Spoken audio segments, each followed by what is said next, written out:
Hi, I'm Eric Lempel, Director of PlayStation Network Operations, here to demo the features in the upcoming firmware update 2.40. So as you can see, I'm in Pixel Junk Monsters.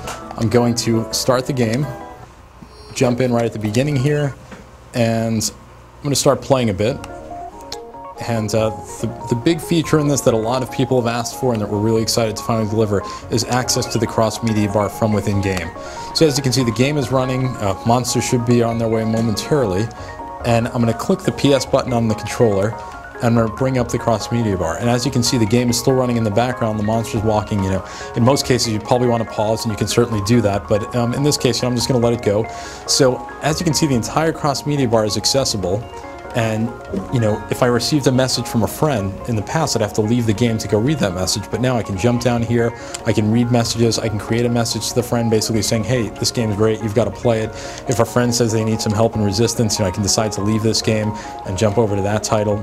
I can go over on the left, over to the settings area. And if you were playing a game that was primarily offline but had an online component and someone says, hey, let's go play online, you don't have to leave the game to hook up your Bluetooth devices. You could jump over and you know, manage your Bluetooth devices from within here, register your device, start playing. You can also, there's some other things you can do. You can change the audio device settings if you want to change the input or outputs. You can also change your, you can use the voice changer. So if you decide you're in game and you want to use the voice changer, you can do that as well. Some of the features obviously wouldn't be accessible. I mean, you can see here I can look at my photo thumbnails, but if I want to jump out quickly, like if there's a video I want to watch, here I've got a trailer for Hancock, I can quickly hit that.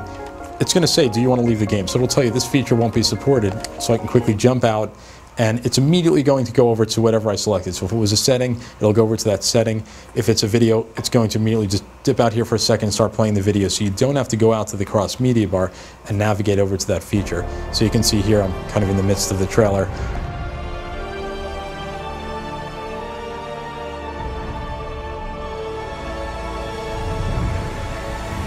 I can exit out of here and I'm back to the cross-media bar. So what's really good is if you've got a disc-based game, and you know here I've got GT5 Prologue, and if I was playing Pixel Junk Monsters, I can jump from game to game by using that without going back out to the cross-media bar. So another big feature we're adding, a lot of people have asked for this, is trophy collection. So this is a way to measure your reputation as a gamer, your entire gamer history. So I'm going to click on that, and I'm going to quickly show you, this is my trophy collection. Here you see I've got 2 games, Pixel Junk Eden and Super Stardust HD. There's a percentage, and that shows you the percentage of trophies I've unlocked for those games. And I've done a little more in Super Stardust HD, so I'm going to click in on that. And then you see there's some icons on the left here, and those are bronze trophy icons, and the developer can choose whatever they want to show there. So in this case, they've chosen this crater, and they have a silver one and a gold one, but all of these can be different, and it really depends on what the developer wants to use.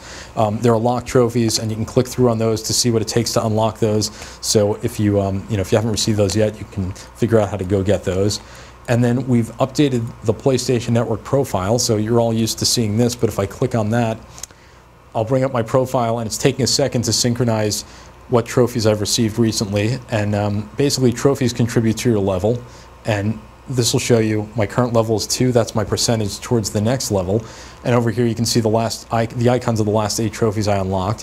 If I scroll over one, here's my entire trophy collection. So this really tells you what somebody's like as a gamer. If they have a bunch of bronze, they probably played a variety of different games that really didn't go very far, but you can really see if they've got a lot of gold or platinum, that's significant. And then I can also jump out and view the same thing for people on my friends list as well as people I've met in game who aren't yet on my friends list. And there are some quick access buttons, so I can quickly send a friend a message. And then we've got this button here to compare trophies. So you know, here I am, I can look through their collection, but if I click on this compare trophies button, it brings up our avatars. We'll bring up every game that either one of us played or both of us have played, and then shows you the breakdown. So here you can see I've got 45 in Super Stardust, they've got 15, and Pixel Junk Eden I've got 19, they've got 9. If I want to drill down and see what built up that percentage, you can see here I've got this trophy, they don't, and I've got this one, and if I scroll down a little more, we both have this one. So you can really start comparing yourselves to friends. So what we're showing you here, this is on another unit because 2.40 lays the groundwork for this. It's in 2.40. Currently, it's not supported by any games. So this is an option for developers. They can use this in game. So you can hear I've got the you know, the in-game music on, but you know, we all love it. But I'm going to lower that a bit. You don't have to. And I'm going to start the game. And I'm going to pause, or actually I'm not going to pause. I have enough time for those guys to get over here. Go over to my music collection. Let's see here. I've got some of this stuff. Yeah, click on this. So basically now I've replaced the soundtrack with music from my hard drive.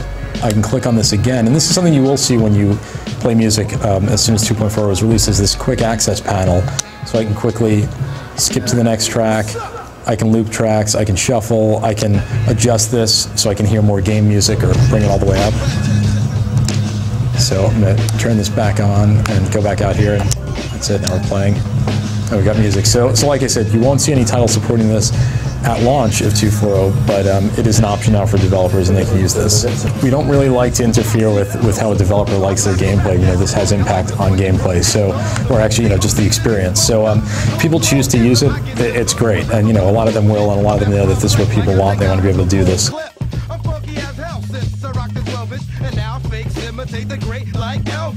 Another feature of 2.4.0, and this is something that people have asked for a while, and it's a small feature, but it's the addition of a clock. So you see here on the upper right corner, we've got a clock, and if you're in game and you hit the PS button, you can bring up the clock and you can instantly find out what time it is.